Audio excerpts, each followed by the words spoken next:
Good evening, everyone. I'm Ryan Rose. Shootings by police officers have become one of the most talked about aspects of the city. At this time, we can't tell you the name of the boy who's been shot. He is on life support at this Unemployment is higher than it's been in 14 years. And with the holiday season approaching, people are getting desperate. Where a fatal shooting occurred at around 11 o'clock this morning.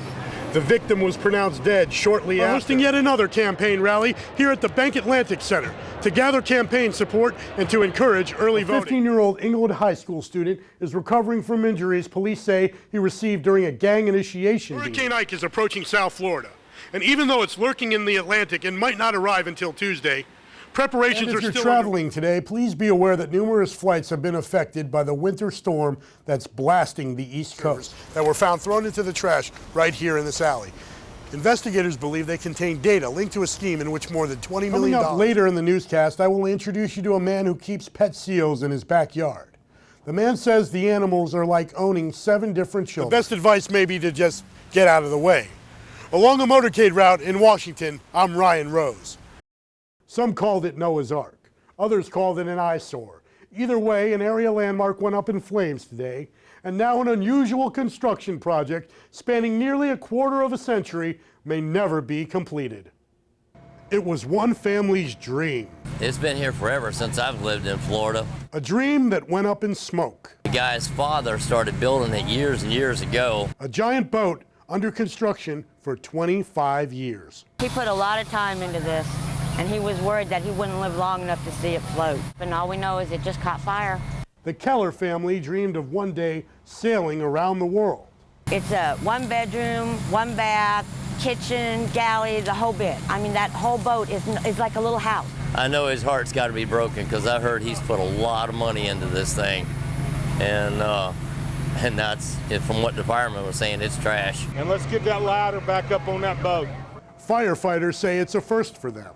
A ship fire on land, not out at sea. And our biggest concern is that this vessel, if we put any more water on it, is going to list either side to side and come toppling down on the surrounding area. While the fire is out, many fear a piece of history is now lost. It's been a family project, and now it's over. It's gone. Neighbors say the giant boat was going to be finished this year. Firefighters say they believe welding work may have started the fire. Last night, State Corrections Officer Yardiel Vasquez took his dogs out for a walk.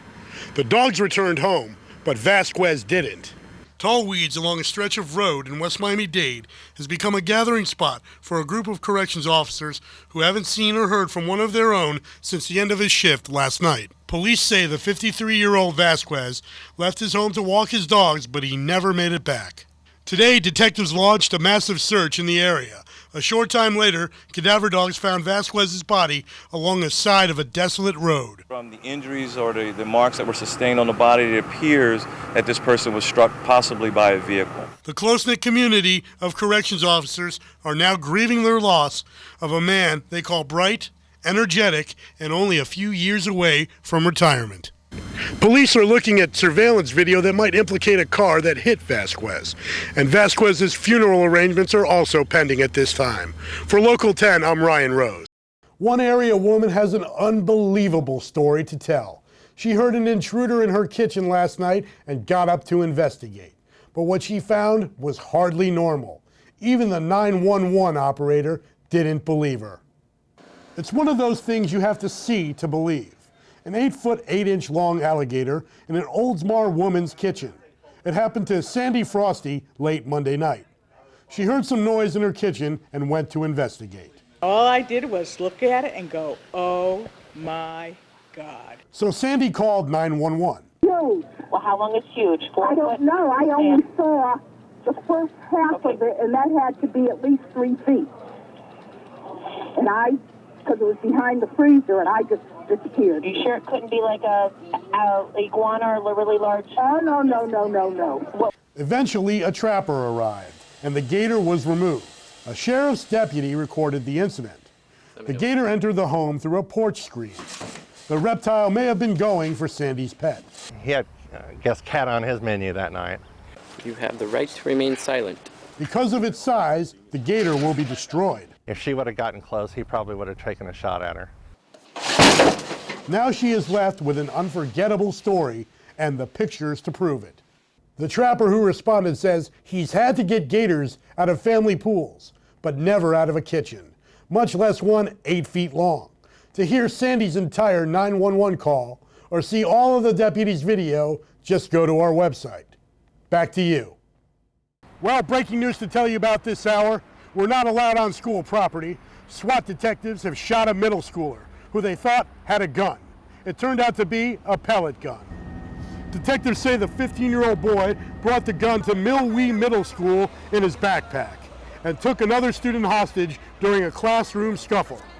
Detectives say the boy was suicidal and that at one point he put the gun to his neck and said he was going to kill himself or die. Some students say the boy waved the gun around at other students before pointing the weapon toward himself. When the boy pointed the gun at deputies, they fired. Luckily, no students were hurt.